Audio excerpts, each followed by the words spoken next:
Don't break his now. I'll just say whatever Tiffany says. Don't go with whatever I say. You'll be in trouble.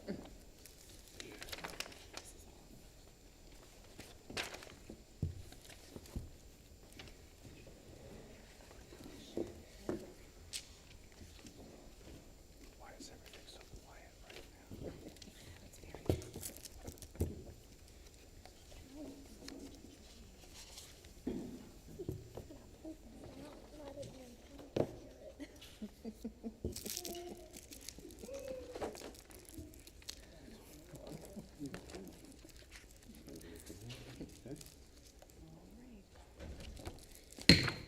School board meeting will now come to order. Let us stand for the Pledge of Allegiance.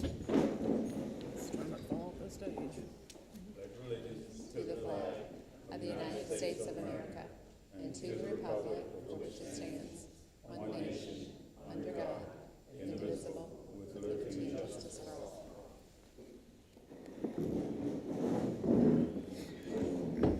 Do we have any additions or corrections to the agenda, to add to the agenda? Hearing none, okay. Next, we have public announcements. All right.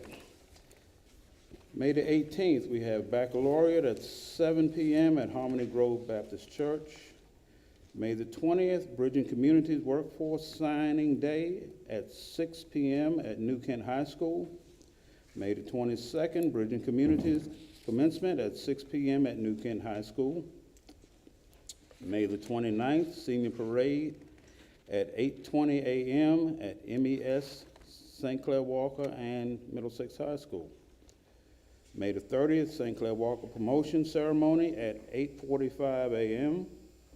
May the 30th, MES Promotion Ceremony at 10:30 a.m. at St. Clair Walker. And I go back on the 30th, St. Clair Walker Promotion is at 8:45. I think I said MES. And May the 31st, MHS graduation at 10 a.m. at the high school. And next we have is recognitions. And I have a few. I'm going to go to the podium.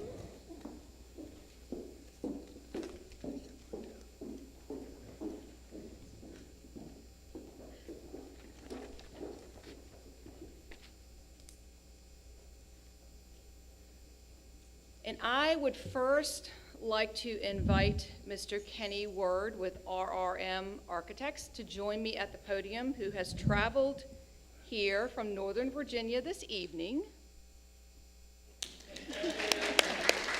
and has to travel back as soon as we do this. And so when I was named the Region 3 Superintendent through the Virginia Association of School Superintendents, one of the honors that comes with that is a $1,000 scholarship to a graduating senior that is sponsored by RRMM Architects. And so this evening, Mr. Word joins me here so that we can recognize and acknowledge and share this check that you cannot cash with our senior, Thomas Dobb.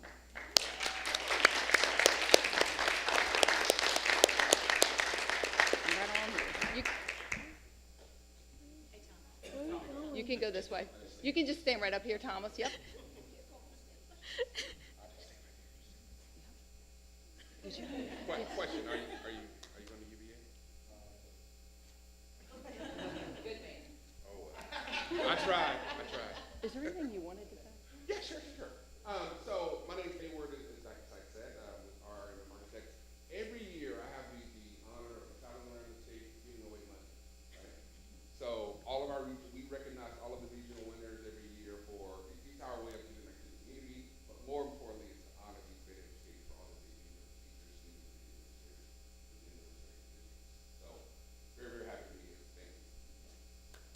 And that's it. That's it. Yep, we're going to get a picture. Thomas will be attending Roanoke College, and he will be running track while he's there. And so, Thomas, this check, the real one, is actually going to go directly to Roanoke College to support your education there. Okay?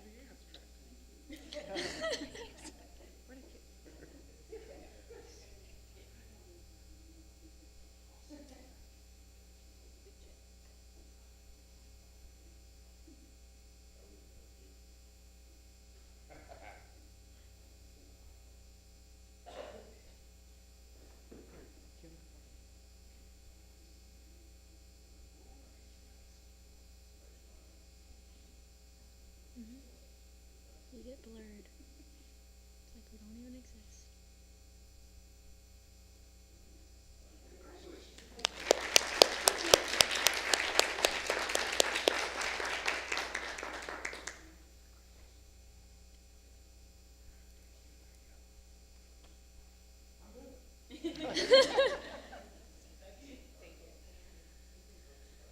All right, so the rest of our recognitions this evening. So last week was Teacher Appreciation Week, and we spent time, Dr. Bishop and I, time in our schools, serving lunch to our staff, having breakfast with our transportation department.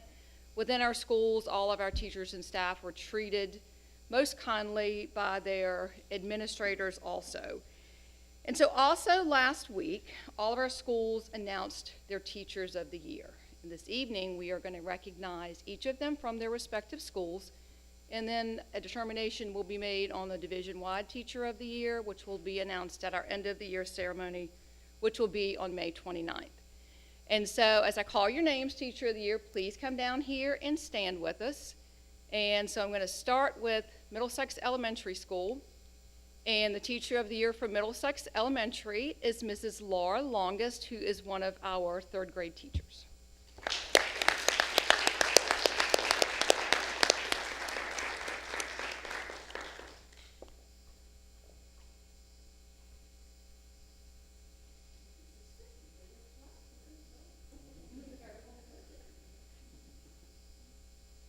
From St. Clair Walker, I will invite down Mrs. Nicole Bagby. Ms. Bagby is one of our special education teachers here at St. Clair Walker.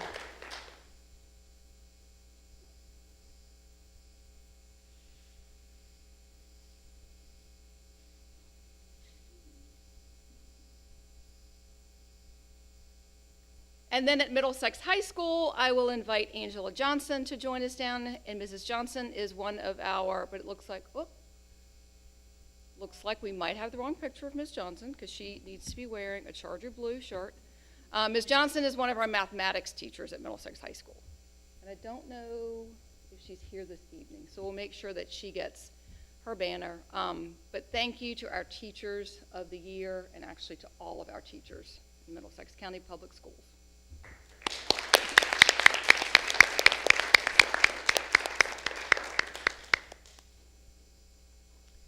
And so this year, we would also like to recognize those staff members who have decided that this is the end of their career. And so we have invited them to join us this evening also.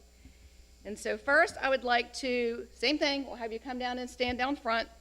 First, I would like to recognize Ms. Vicki Attardo. She is the art teacher at Middlesex Elementary School. Even though she was only able to be with us for 1 year, she does have 14 years of service in the teacher field.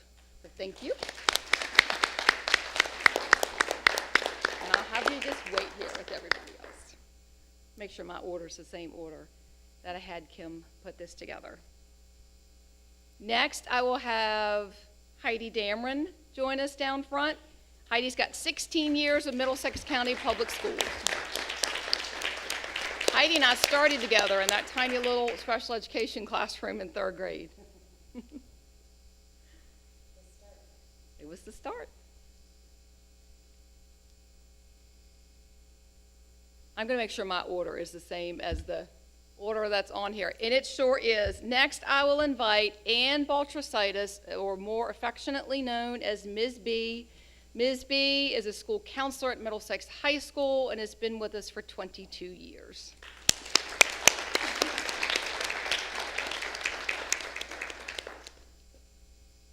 I don't think that Mrs. Kalantar could join us. She had another obligation, but she has 25 years of total service, 24 years with Middlesex County Public Schools, and she has been our pre-K Title I teacher.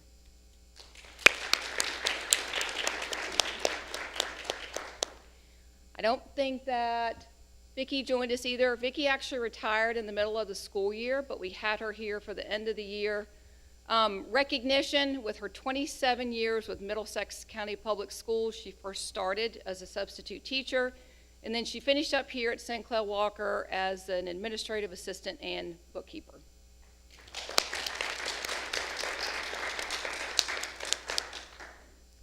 Mrs. Jill Shores, who finishes her time at MCPS with 26 years here, but 31 years total. She was my daughter's third grade teacher. And we got the opportunity to do some collaborative teaching together while I was down in third grade, which was a ton of fun. And then we would like to recognize Mrs. Susan Bray, who has spent all of her 33 years of teaching with Middlesex County Public Schools. Started at Wilton Elementary and is finishing up in first grade at Middlesex Elementary School. So these are our retirees for this year. We wish you congratulations and best of luck. I have to say I have a little bit of jealousy since most all of you I have worked with or taught with or something like that, but we wish you the best. The plants on the back are for you all to take home, but we would like a picture with our hugging the back. Not a lot, Matt.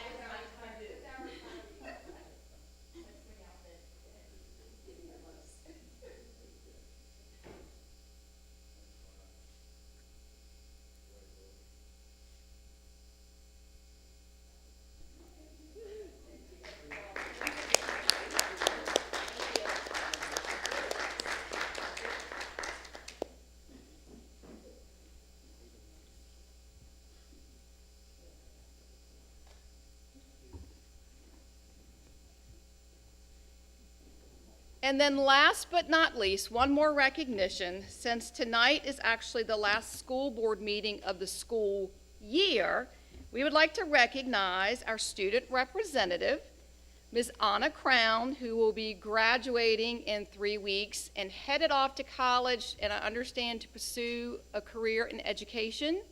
Yeah. Yeah, that we're going to make that a definite yes, because we're hoping in 4 years we will see you back here when we have an opening convocation and we're recognizing you as a faculty member. So please come down because we do have something for you also. Okay.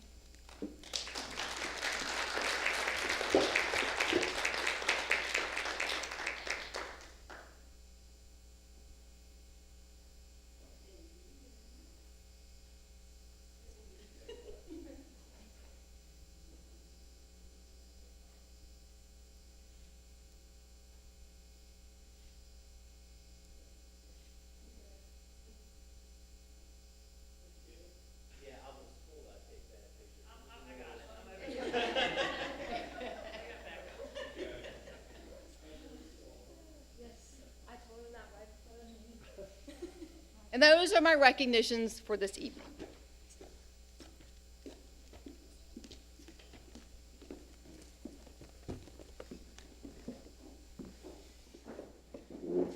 Thanks for all you've done. Thank you. I was not expecting that. Oh no, the flowers.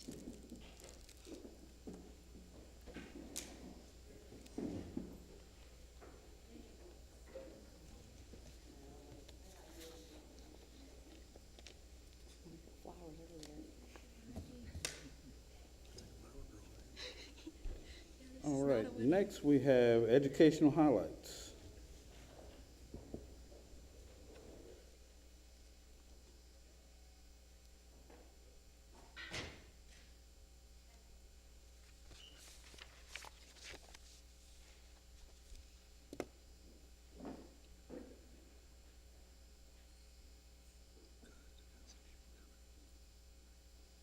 Good evening. I am here from Compass Academy to present a kind of year, our overall year and our educational highlights. I told the students today, I said, please, please, please please come today. It's the last thing I'm going to ask of you for the year. That is in my benefit, not yours. So we have 3 students representing our academy tonight. We have Mackenzie Mall, who is a junior, David Miles, and Cameron Williams, who are both seniors. This is both Mackenzie's and David's first year with me. Cameron has been with me for the last 3 years. And so we're going to share a little bit about their experience throughout the last couple of months with us this year. But so far, our year in review, I'm just going to look at Steve, like, thank you. Just kidding, he's looking at me. This year, we had 13 students enrolled with us full-time throughout the year. We are a small academy, and that is intentional because we're able to personalize the instruction to meet the needs of our students. For whatever reason, these students weren't as successful as they could be in a traditional learning environment, and so they had the opportunity to join us. Overall, between the 13 kids, there were 93 courses that we oversaw with just the students in the academy this year, and they totaled 278 hours of community service throughout the year. So we like to split our time between learning and service to give them a well-balanced opportunity in school. Some of our partnerships include the YMCA, the Hands Across Middlesex, MES, the Science Museum of Virginia, Lions Club, Kiwanis, and Rappahannock Community College. I'm going to let Ms. Putney speak a little bit on some feedback from students. Good evening. I'm Gina Putney, as most of you already know. I'm the teacher at Compass Academy. So as Ms. Norris stated, at Compass we do a little bit more than just focus on credit recovery, which obviously is a big part of the program because that is what we want for everyone to graduate. But in addition to credit recovery, we focus on giving the students opportunities to prepare them for their next step after high school. So a lot, as you see on the board, we do a lot of real world experiences with our community partnerships and outside experiences. But we also do a lot within our program with daily warm-up activities and just common conversation that we have together in our program. Here you can see a few pictures of our students participating in the partnerships that we've talked about already. At Compass, we become a family. Our students are together all day long, every day. It's almost like an elementary school classroom. So the relationships are almost forced, but I think it helps our students learn more about their peers and people that they wouldn't typically associate with, which helps them mature at a faster rate. We've seen a lot of growth in them socially with one another. This year, we surveyed our students. We gave them a reflection to share about their experiences at Compass Academy. And throughout our presentation, we're going to share some of their feedback from the reflections that they gave us. So David's going to share about what specifically helped him from being at Compass Academy this year.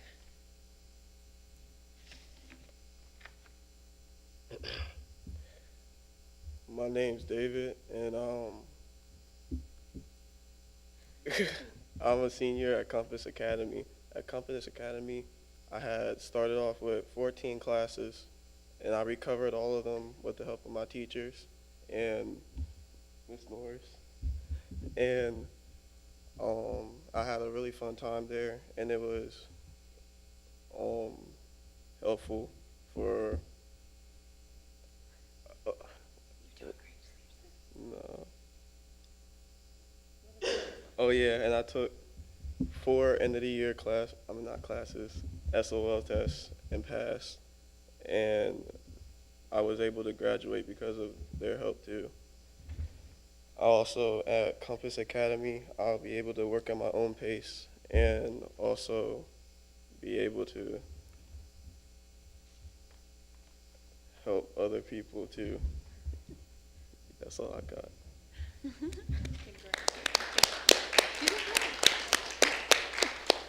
Another question that we asked our students was a skill that they developed with Compass Academy that they hadn't previously learned from the general classroom. The number one response was time management. Because students are given specific goals for their own progress, it really helps them to learn how to manage their daily time, to make a schedule that works for them. They take breaks within the day. We have organized activities within the day too, and obviously we have a lot of trips with our partnerships, but they worked within those parameters to still meet their daily work goals. So a lot of them, obviously that's a big life skill. And we also help them to build resumes. They prioritize work, stay on task. So lots of skills that you think we typically learn throughout our life, but it's kind of a forced opportunity for them to learn these things. Miss Norris is back up. Okay. So I told Cameron, I said, please come, all you have to do is stand there. He was like, okay, deal.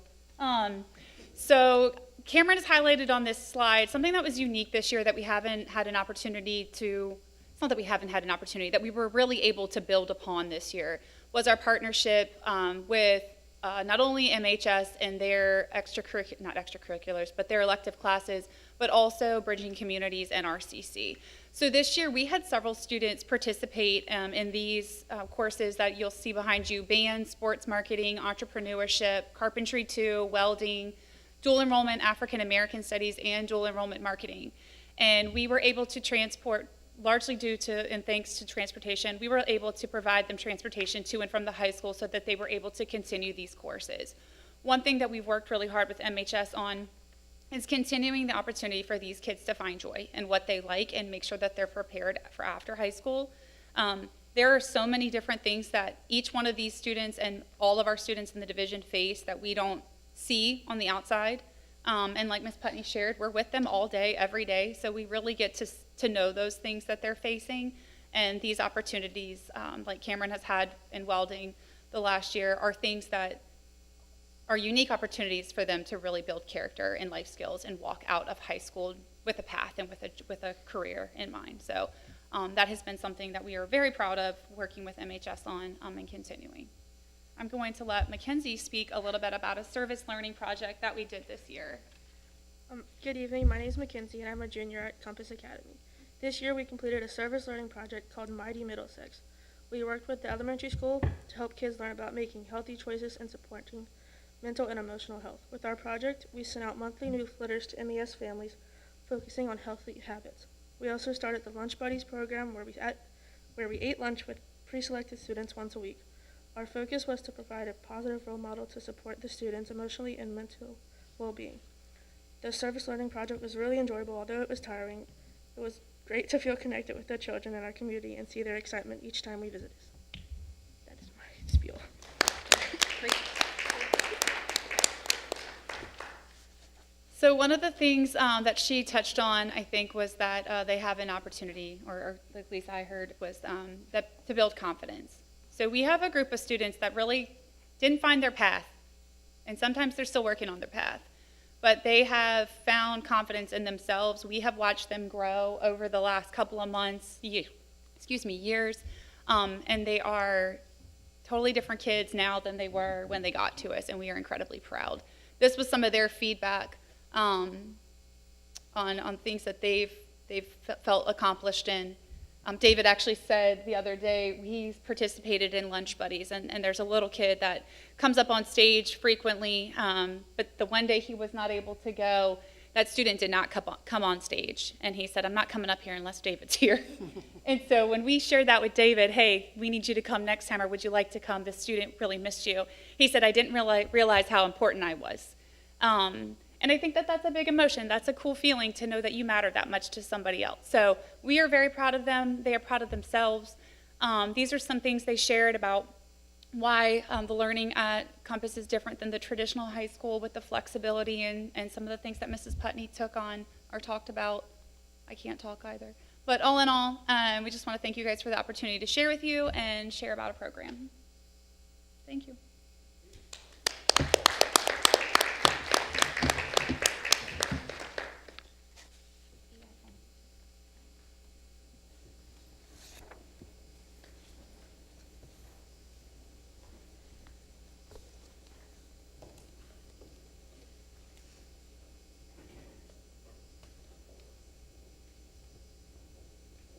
Okay, at this time, we'll open the floor to public comment.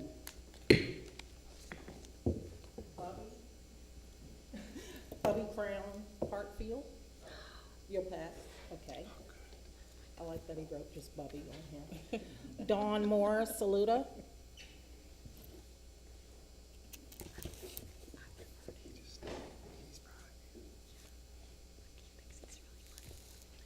Good evening. My name is Dawn Moore, and tonight I am speaking on behalf of the NAACP as the NAACP president in Middlesex County. As this year comes to a close, I really hope you consider looking at your Behavior policy, because as I stated before, it seems like it's not fair across the board. And until it's taken care of at this level, it will never be fixed at the kids' level. There's something that needs to be done, whether you have to put together an ad hoc committee and put parents on it as well to get a different perspective. That's a new word this year, perspective, because my perspective and your perspective are two different things. The teacher's perspective and the children's perspective are two different things. I find it very hard. I will always stand up. Let me say that. We will always stand up to advocate for teacher pay. But I find it very hard with some of the situations that I have been facing in the school with the children's perspective and the teacher's perspective. And then to hear the children have a different, way different perspective than the teachers. It brings a lot of concern. And to know that the black and brown children seem to be getting suspended or penalized more than their counterparts is really disheartening. It has not changed. It has not changed in years, because I can remember all the way back to when Mr. Mark Lomax was president, this was an issue. So it's gone on way too long, and something needs to be done. I know you already know who you will have, or at least have a good idea who you will have for full-time subs. I'd advise you to get them trained, because what we're going through this year is not fair. It's not fair to us as parents, it's not fair to the students, and it's definitely not fair to the person you stick in that classroom. There has been too many issues that are ongoing. I do not find it fault at the school level. I will start here. It's your responsibility to make sure that these people are trained. It's your responsibility to make sure your policies are being followed, and not just for some, but for all. So as the school comes to an end this year, I really hope we can start on a lot better grounding come next year. Thank you.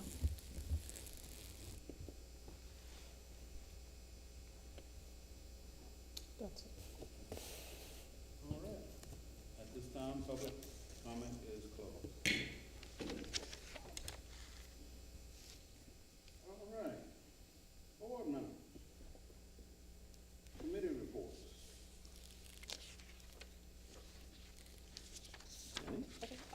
Last month, I attended the regional special ed meeting, and the main focus was they're in the process of planning summer services for students that are in need of the services. So that was about it. Tom? No, signing day on May 20th at New Kent High School for Bridging Communities. I recommend everybody show up. It's always a good time to see where these kids are going to work after high school. Jenny? Tiff, I'm sorry. That's okay. Tiff. I don't have anything new this month. Okay, Dr. Barnett. On Sunday night, May the 4th, the Chesapeake Bay Governor School Joint School Board met to consider the appointment of Dr. Karen Leslie as the next director of the school. Dr. Leslie has been serving as the assistant superintendent at Northumberland Public Schools. She was approved at that meeting. However, events last week led to another opportunity for Dr. Leslie that will prevent her from taking the director's position, and the search will continue. I'll keep you posted. Okay. We did meet, had the construction meeting. There are some things that has to be put in place prior to some other things happening. So it's not a stalemate right now, but there's a lot that has to be done before we can go further with what we have. Is that clear enough? Mm-hmm. Yeah, we're working on scheduling a joint meeting with Yeah. both boards. Okay. Yep. Mr. Reed? Don't forget the student. Charge it to the head. It's okay. Well, first, I want to thank you guys for this awesome present. I'm really excited to open it. But I also want to thank you for allowing me to sit here and tell you kind of everything that's happening at the schools, kind of through, I guess, my little perspective. I have enjoyed every minute of doing this. It's been really fun. This past month, the high school has been pretty busy. Prom was on May 3rd, and as someone who went, I thought it was pretty fun. Seniors' grades are due on May 20th, which is literally next Tuesday. So for senior parents, make sure that your kids are doing their work. That means that graduation is right around the corner, so sort of the next time I'll be seeing you guys is when I'm in a white little thing. And then this is the last week of regular sports before district and regional games, so look out for information on when the games will be. We also celebrated Teacher Appreciation Week last week, and specifically the transitional program that I help with. We made paninis for all the teachers on Wednesday, and I thought it was nice. And then something that we are actually doing this year, we're hosting a Powder Puff game on May 16th at 6 p.m. at the high school, so that should be pretty fun. I'm not participating, but I'll be there. And then all 3 schools are beginning SOL testing this week and next week, so yeah. And then lastly, all 3 schools are doing field days. MES is on Tuesday, the 27th, St. Clair Walker's on Wednesday, the 28th, and then MHS is on Friday, the 30th. And then other than the 2 promotions that I will also be speaking at, so you will see me at both of the promotions as well. But once again, thank you. I think the last Powder Puff game I saw was when my daughter played. That was a while ago. Okay, action items.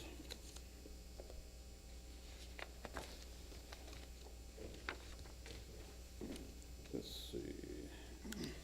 Local consolidated application.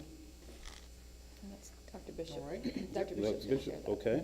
Chairman Reed, members of the board, Dr. Seitz, I'm bringing the 25-26 local consolidated application for your review.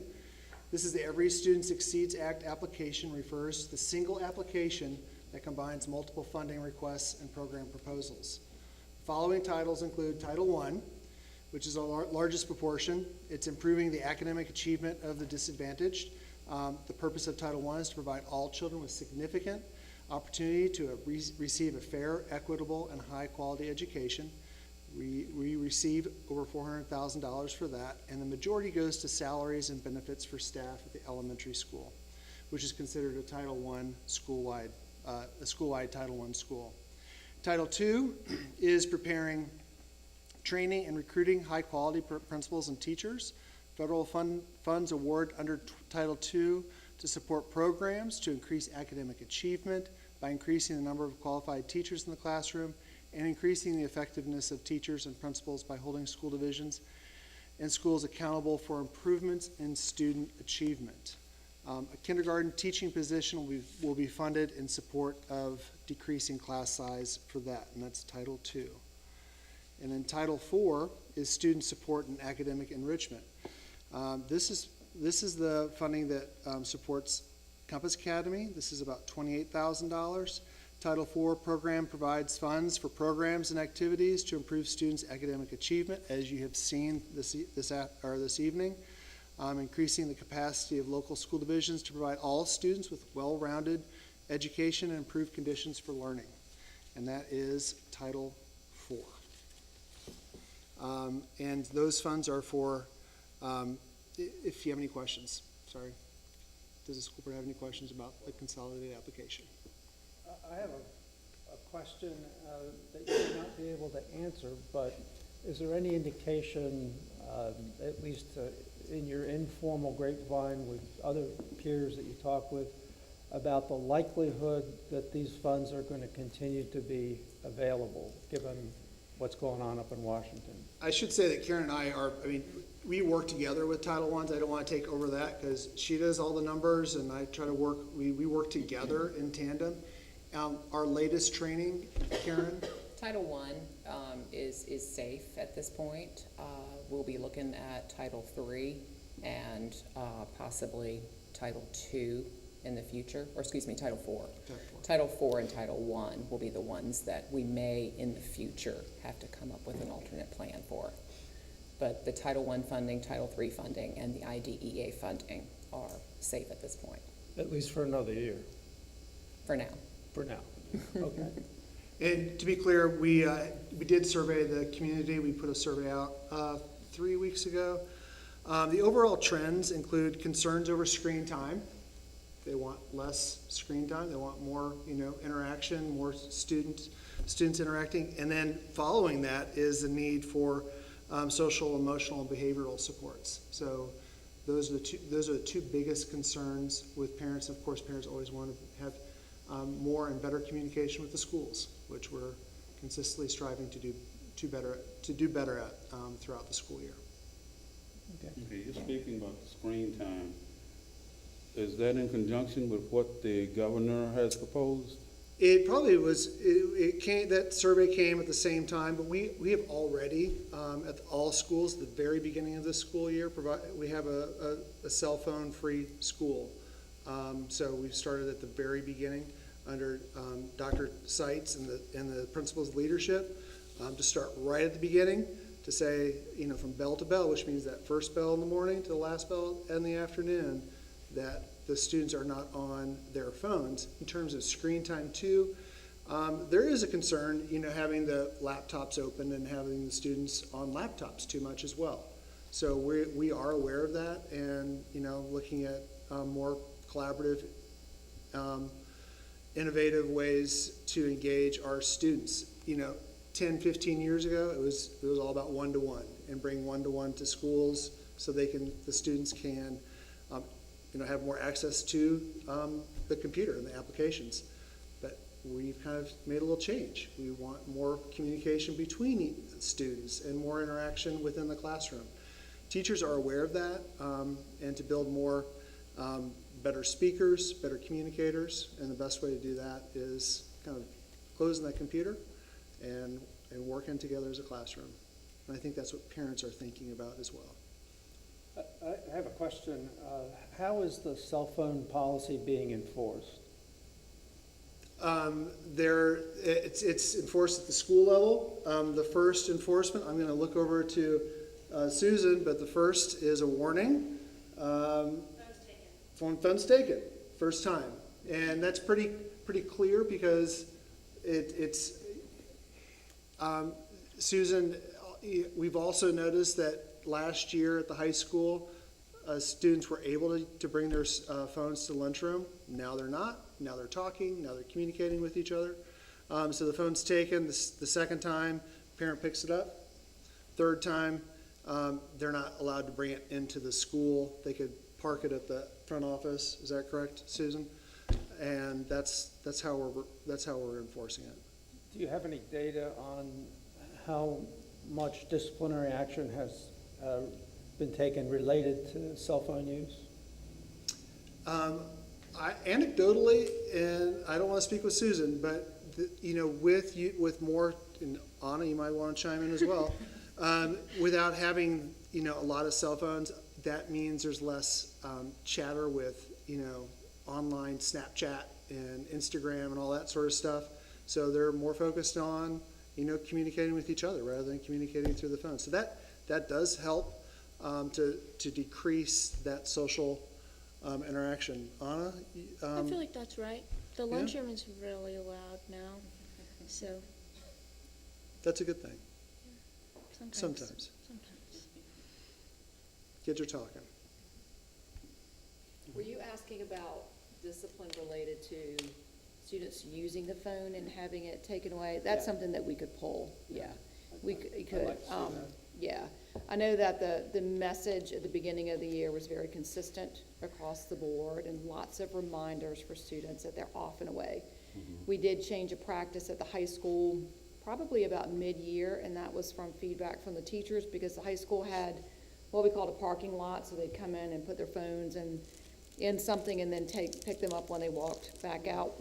We made the change in that based on teacher feedback because we felt like what they shared with us is it was less disruptive for them just to have it off and in their backpack the whole time. So they've got access to it in the case of an emergency, which is what parents were concerned about. If there was something going on in the school and it was a declared emergency, that students would have access to their phones.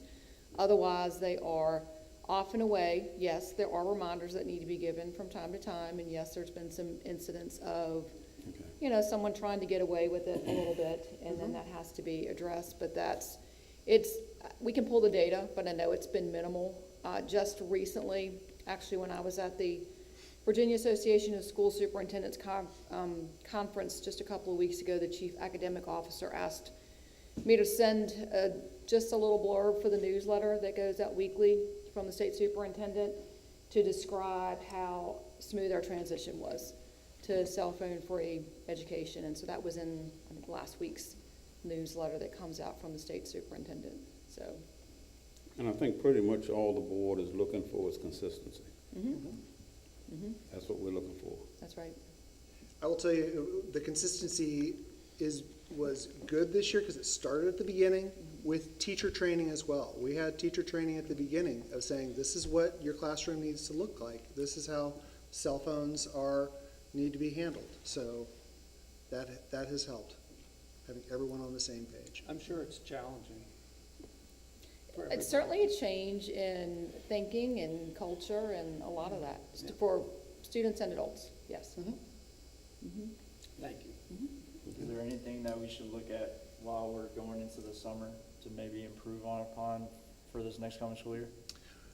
I don't think there is, but we are having an administrative retreat. So we look at all the data, we look at all the discipline, we look at all the academics. So we work on, we problem solve.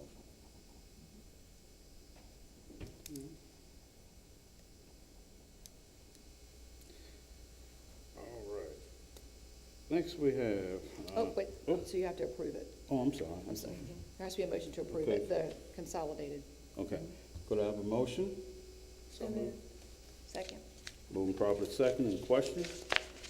All in favor? Aye. Motion is so carried. Okay, next we have Title III. Title III is the funds to supplement for improving English language proficiency and academic achievement for our English language learners. This comes to about $2,500, thereabouts. The funds are used for materials, supplies, and contracted services, including professional development. We have one ELL teacher in our division, and that teacher works with students, but also works with teachers to help them meet the needs of English language learners in the classroom, giving them strategies and ways to help them become better English speakers. Okay. Does the board have any questions? And I'm seeking your approval on that as well. So moved. Second. Moving properly second. Question? All in favor? Aye. Motion is so carried. Next we have policy revision on second reading. Yes, and so these are the policies that we reviewed last month as a first read, where I'm just going to highlight the recommendations that I made, which was deleting policy IKG, remediation recovery program, because it was found in more detail in 3 other policies. Policy BB, student representative to the school board, we added procedures that we were already using, we just included them in the policy. Policy GBLA, third-party complaints against employees. I recommended keeping the current policy and not making the suggested updates from VSBA and not establishing separate regulations because they were already included within that policy. Policy JECB, admission of non-public students for part-time enrollment. This is a change that I recommended. Current policy allowed for part-time enrollment, and by part-time enrollment, this is meant for students who are homeschooled or attend a private school, not for any of our students that have a waiver to attend part-time or on a reduced class schedule. It's for those students who are not enrolled in any of our schools. And so I do recommend the option that we do not accept students for part-time enrollment. We do not have any students in that situation, so there's no impact to any students or families, and it protects us from overcrowding of certain classes and things like that. And then lastly, policy JOD, release of student data and records, I recommended keeping the current policy. And so I'm happy to answer any questions. But it's the same thing that was presented to you last month in first read. Okay. Other than the policies that you've indicated have some changes in the language, many of these policies are simply cross-references that have changed, really trivial things. We still have to approve those cross-reference changes? Yes, because when it lists, once the policy ends and it lists the legal references and cross-references, that becomes a part of the policy. And so whenever sometimes it was like you said, it was a code number, or a new code was added, or a new cross-reference was added. In some of these cases, it was just a colon that was added at the end of something, or something was capitalized. But yes, anytime there's any change on what we present as a policy, it has to be reviewed and approved. Okay. Could I have a motion? So moved. Second. Moving properly second. Any more questions? No. All in favor? Aye. Motion is so carried. Okay. Next, we have textbook adoptions, K through 8, science, social studies, and math. K through 8, science, social studies, and math. I presented this to you all last school board meeting, and it was the 5 Ponds Press curriculum. I'm bringing this to the school board today for approval. We put this out for public comment. Since our last meeting, we had 15 responses from staff and community members regarding the textbooks. They were able to look through the whole textbook. I know it was online, but it was the best way to get it out to the entire, to anyone who has online access to more community members. Several positive feedback. There's a Spanish version available for students, which we will, and that's also online. Some textbooks, they found it visually appealing. And again, as I stated earlier, this is aligned completely with the Virginia Standards of Learning. It's just right on the mark. It is developed just for Virginia, so there's no crossing, there's no looking at one document to figure out what is to be taught the next. And there was helpful resources for parents as well to assist their children at home. Some negative feedback expressed concerns about the description of Christmas, stating it was inaccurate or lacked detail compared to other holidays. Another respondent questioned the value of textbooks for kindergarten, citing time constraints due to English curriculum.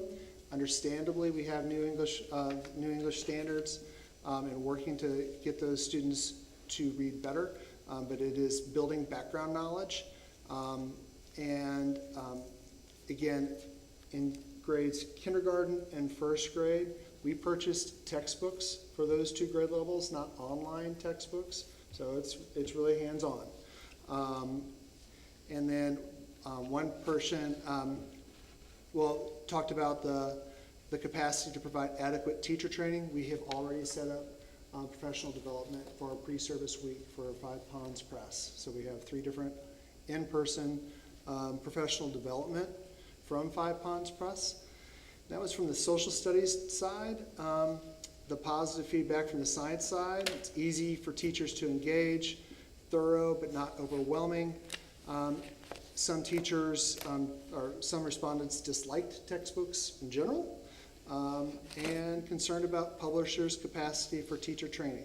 And of course, we're really lucky to have Macy McNamee, who is our science and social studies curriculum leader, who led this process and who has supported the teachers.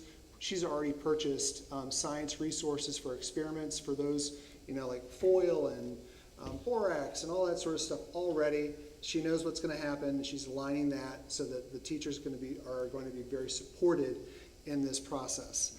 The cost of the class set of textbooks for K through 8, a 7-year license for ebooks for grades 2 through 8 with audio and other resources, including teacher's manual, and this is for kindergarten through 8th grade, is $95,000. This includes professional development for all teachers, and I am requesting that the school board approve this or consider this for approval. Are there any questions? How long will we have these textbooks? We will have the textbooks, No, I'm saying, how long will we be doing this curriculum? The science and the social studies curriculum will not change. It changes every 7 years, but at this point in time, the science curriculum didn't change from the last standard setting.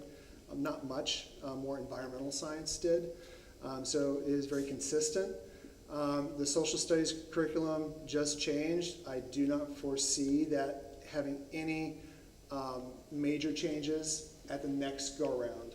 It's pretty set in terms of those standards. So there's not, in 7 years, that they're going to be good resources and they're going to be solid. I will let you know that large counties like Fairfax is purchasing ponds, 5 Ponds Press, so we're in good company with a lot of larger school divisions.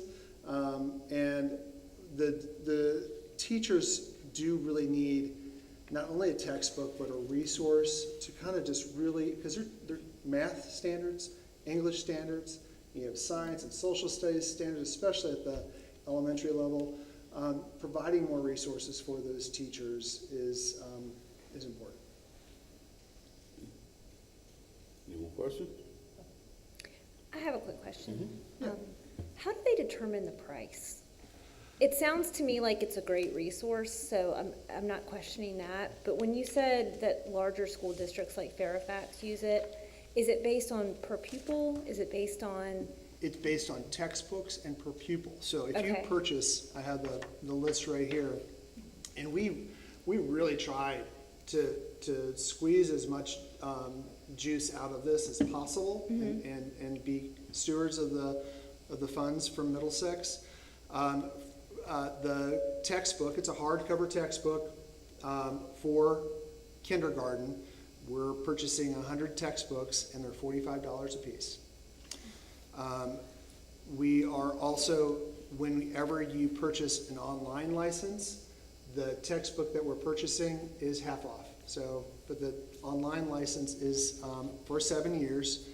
It's around $48, $47.50 is the one I'm looking at right now. That's an online license, which has all of the interactivity. It has, you know, the just things that just a different level than just a textbook. So you purchase the online resources, the textbook is half off. But we didn't purchase textbooks. So like for 6th, 7th, and 8th grade, we purchased a classroom set. Students aren't going to take those home. Right. You know, if they'll get lost, we don't want to replace those. So, but there'll be an in-class resource for teachers. Okay. Yeah, I was just curious, you know, Yeah, do good they question. look at it based on the dynamics of the county and the students enrolled and some of these other, you They know, did. funding type questions that we've discussed? So thank you. And they did so with the PD as well. So we're breaking up the professional development for kindergarten and 1st grade. They don't have the online resources. We're doing a PD just for them. And then we have so we've broken it up a little bit to be very based on the teacher's needs. So, and they're coming out here from Richmond and going to do the PD right in-house. That's good. Thank you. Yep. All right. I have a motion. So moved. Moving proper second. Question? All in favor? Aye. Motion is so carried. And so now we need a motion on the math one. We have to. We have to do that. Math is a little bit different. As Macy led the process, Carol led this process, but I'm going to come up to the podium with Carol.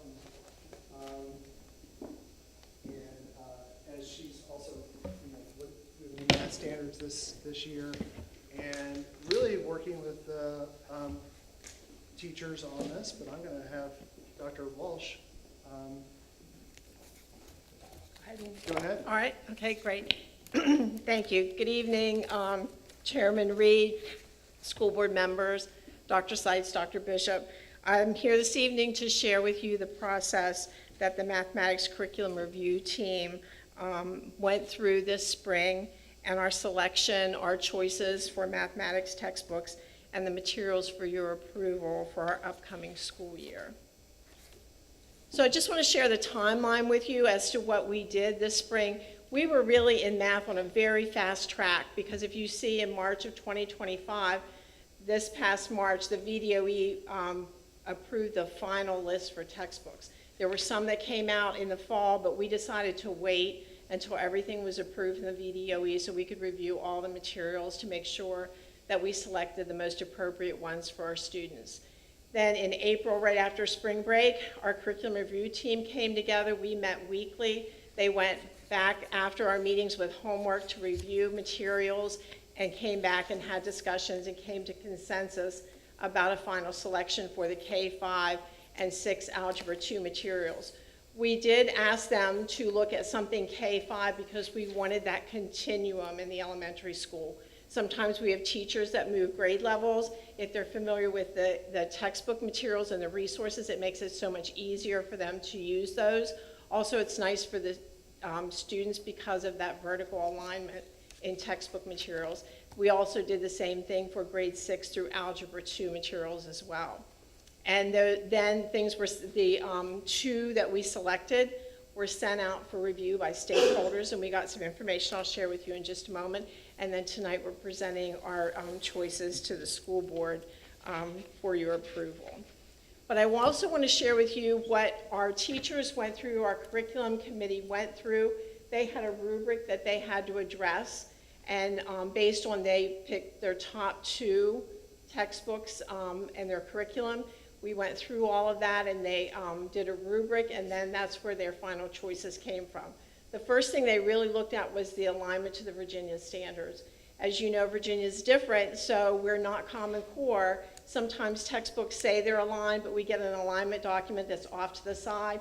We're shifting all the way through everything, trying to figure out where it is. So we wanted to try and get as close of an alignment as we could to our Virginia standards. We also looked at them presented materials in an organized and logical manner, specific math vocabulary that we use, and the symbols that we use in mathematics. Also that the students are guided through critical thinking and problem solving.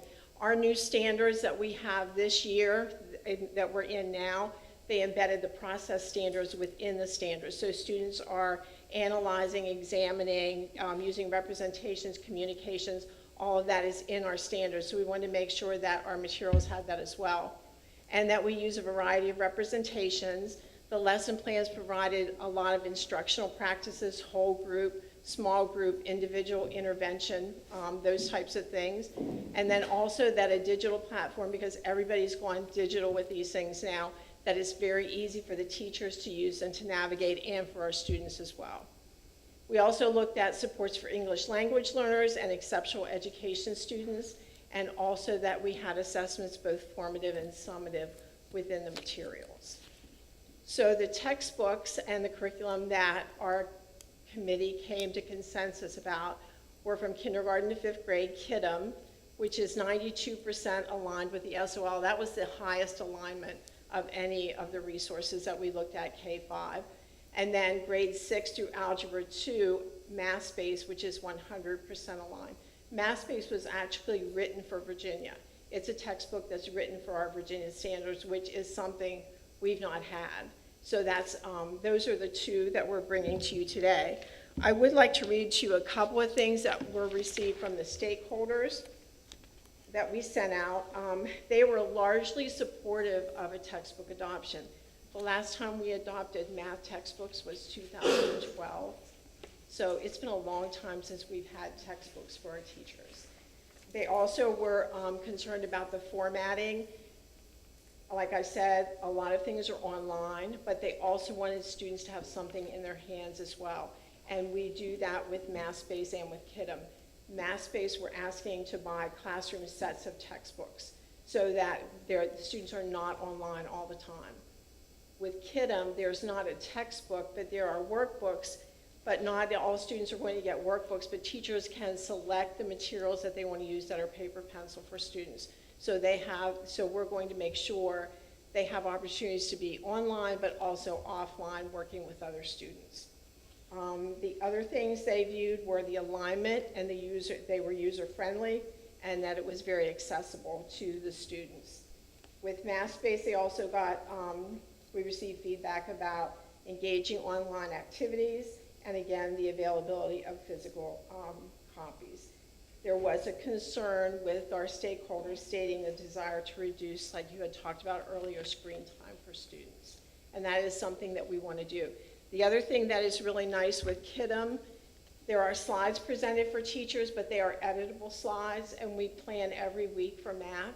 So we can incorporate other things into our curriculum as well. Things we're currently using, such as building thinking classrooms, math talks, things like that can be incorporated, and those are vetted resources as well. So the teachers will be using the KIDM as a baseline for instruction, but we can also do other things to make it more engaging and have those conversations for students. With MathSpace, we did pilot that in 6th grade this year. Our 6th grade teacher was very pleased with the resource that she used. We also used parts of it in 7th and 8th grade as well. So our teachers were pleased with that resource as well. So we're coming to you tonight to ask for your approval for us to purchase KIDM for grades kindergarten through 5th grade and MathSpace for grades 6 through Algebra 2. And if you have any questions, I'll certainly try and answer those. I have a general question, Dr. Bishop. One of the things we learned during COVID is that not all of our families have access to adequate Wi-Fi.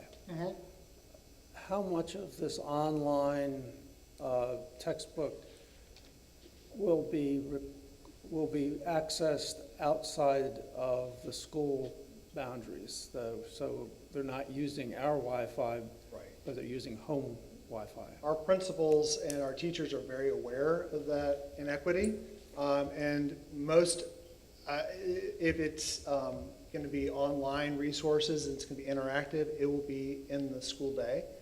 We really try to be intentional and urgent in the classroom so that we're providing that. And of course, with KIDM and with MathSpace, we can print out worksheets. We had a discussion about workbooks going home, but I have been doing this enough that that workbooks, when you purchase them, they'll maybe use 20% of the workbook. And so it really is kind of to be honest, a waste. So by printing out the worksheets that the teacher wants, the teacher's going to send home, that is what is going to be the best practice. And of course, our elementary and middle school students don't bring home Chromebooks. So they keep them at school, so the interactive part will be at school, just like the Five Ponds Press, which again was written only for Virginia, so specifically for Virginia. But good question, thanks. And with KIDM, each teacher will receive a copy of the workbook. So they'll have those copies as well, that they can run copies for students if they need it. If a student's absent and they need things, they can certainly make sure a student gets those, that those are available for them. But like Dr. Bishop said, they would not be doing those things online at home. They would be provided with some paper copies of those things. Okay, thank you. I would just like to say, as far as the online goes, especially with math, like the more they can do it with physical paper, the better. Because with the AI chatbots they have now, they can do high-level math. So just even doing the basic arithmetic, it'd be real easy to copy and paste it to a chat and get the answer and have a full how to do it and everything. Absolutely. We do a lot of conceptual learning with our students. So when they're in classroom with their teachers, they're working with manipulatives and learning conceptually how decimals relate to fractions and how to order fractions and how to do multiplication and things like that. So they're doing all those things hands-on in the classroom. So they are getting a lot of opportunities to do that as well. There's a lot of discussion that goes on. And our teachers were very aware, our curriculum committee was very aware of the fact that we want our students talking to each other, explaining, justifying their answers to each other, because if they can do that in the classroom, then when they're on any kind of a standardized test, that's so much more beneficial for them. And it creates, it's once you can explain it, you own it. So if they can explain it to each other, then they really own that understanding of the mathematics. But we're in complete agreement with that we'd like for them to be in conversation, using manipulatives, hands-on, writing, those types of things. But Tommy, I think what your point is, if I'm not mistaken, is that what we don't want is our students using AI to do their homework. No, absolutely not. That's what I'm saying. Like the more hands-on, the better. Right, because absolutely. it's too easy just to copy and paste it to like Grok or ChatGPT, and it'll show you all the steps of how they got that answer. Right. And the one thing it won't do, where there is issues with it, is if you require rounding. That's a lot of times where it'll be wrong. And that's part of when we use building thinking classrooms with our students, and they're up and they're talking, and then they're on whiteboards and explaining things, Yeah. that they're not on the computer trying to get that answer from AI.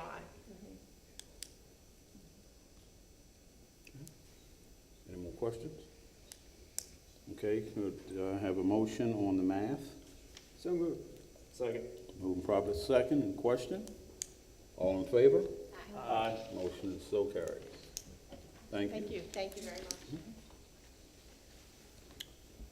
Next, we have retention bonus. Yes, and I will be presenting about that. So as part of House Bill 1600, which was just passed on May 2nd, as part of the governor's budget, a one-time bonus payment of $1,000 to funded SOQ instructional positions to promote retention was included in that bill. And so Karen and I, mainly Karen, has worked our numbers for the remaining portion of this fiscal year, which ends June 30, and we do have enough funds remaining to provide this bonus to all Middlesex County Public Schools employees who will be returning for the 25-26 school year, because that is the intention of a retention bonus. We did move some funds because we are categorically funded by the Board of Supervisors. We did move some funds from the instructional category to some of the other categories, administration, attendance and health, transportation, maintenance, and then nutrition, which is a self-sustaining department. It would not have had additional money in there for bonus because it's the way it's funded, that money goes right back out the door to purchase foods. And so we do have enough money, like I said, to fund it for all of our returning employees. The bonus would be paid this fiscal year, so in the June paycheck. That's how it was designed in the General Assembly, was for fiscal year 25. And so that's what I bring to you tonight, asking for approval, but I'm certainly happy to answer any questions or clarify anything before we get to that. You said that's for SOQ positions? So the money that came to us from the General Assembly was for SOQ-funded instructional positions. Teachers, paraprofessionals, school counselors, media specialists, and principals. Remembering that, though, the way we're SOQ funded, it doesn't mean that all of our positions are funded. For example, 4 kindergarten positions are SOQ funded. We have 5 kindergarten teachers. When we look at our administrators, principals, and assistant principals, we have 6. The state funds 3. And so we would never want to be in a position, even in the instructional piece, that we're picking and choosing which of those instructional SOQ funded positions to fund. We were fortunate because of, in some other areas, we still had some funds in purchase services. We still have positions that were not fully filled, even though they were filled with a substitute and some other stipended piece. There's still some additional funds there that would cover the bonus for all of our staff. Again, all of our staff that are returning for 25-26. Any other questions? Okay, you need to vote on that? Did you need a? Oh, I'm sorry, I do. I thought you were looking at someone else. Okay. I do, yes. All right, could I have a motion? So moved. Second. Moving properly second, and question? All in favor? Aye. Motion is so carried. Okay, thank you.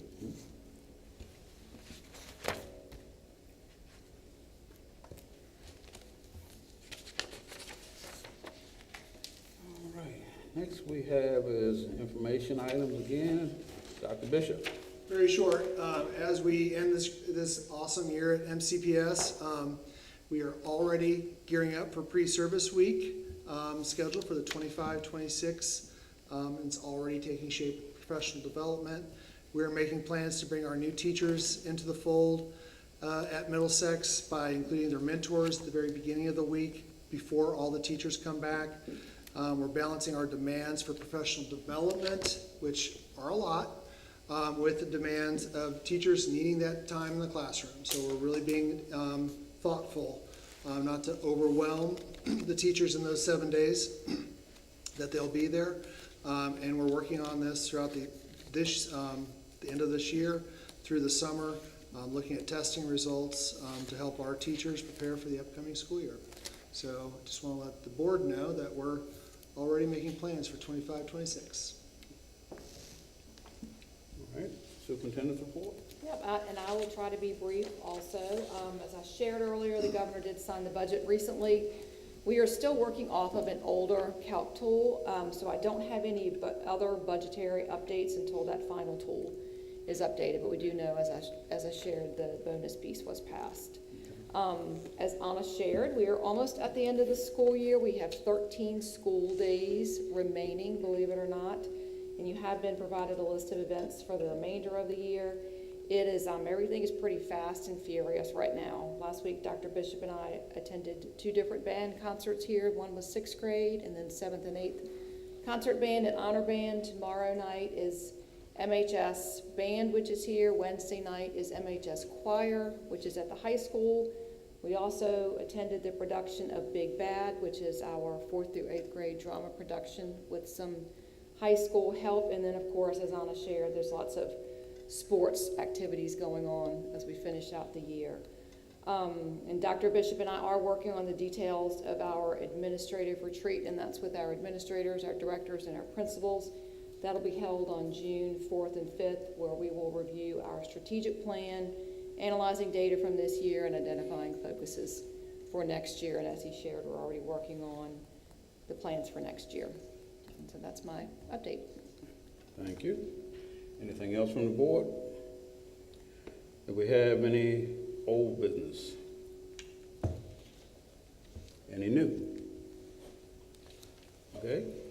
At this time, we'll prepare to go into closed session. Entering closed session. In pursuant of the Code of Virginia, the board will go into closed session to discuss personnel matters, student matters, and legal matters.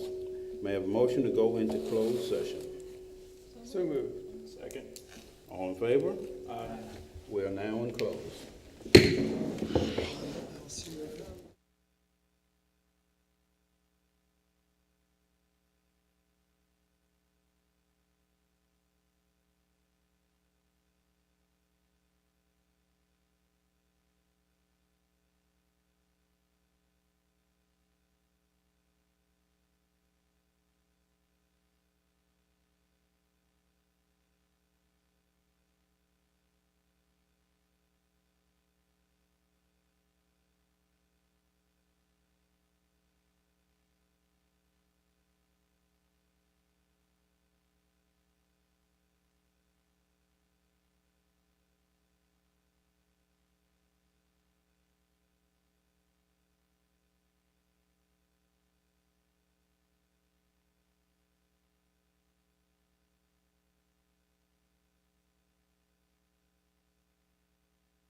Could I have a motion? Come on, close. Second. All in favor? Aye. Motion so carried. In pursuant to the Code of Virginia, the board has discussed personnel matters, student matters, and legal matters during closed session. Matters discussed in closed session have been added to the consent agenda and other parts of the agenda as action and information items. Board members, please respond by roll call. Dr. Burnett, Yes. Mr. Kennedy, Yes. Ms. McMurtry, Yes. Mr. Reed, Yes. and Ms. Robbins. Yes. Okay. With that being said, would I have a motion to adjourn? Oh, consent agenda. Consent agenda? Oh, excuse me. And I have a motion on the consent agenda. So moved. Second. Moving properly second. All in favor? Aye. Aye. Now can I have a motion? So moved. Second. Moving properly second. All in favor? Aye. We are now adjourned.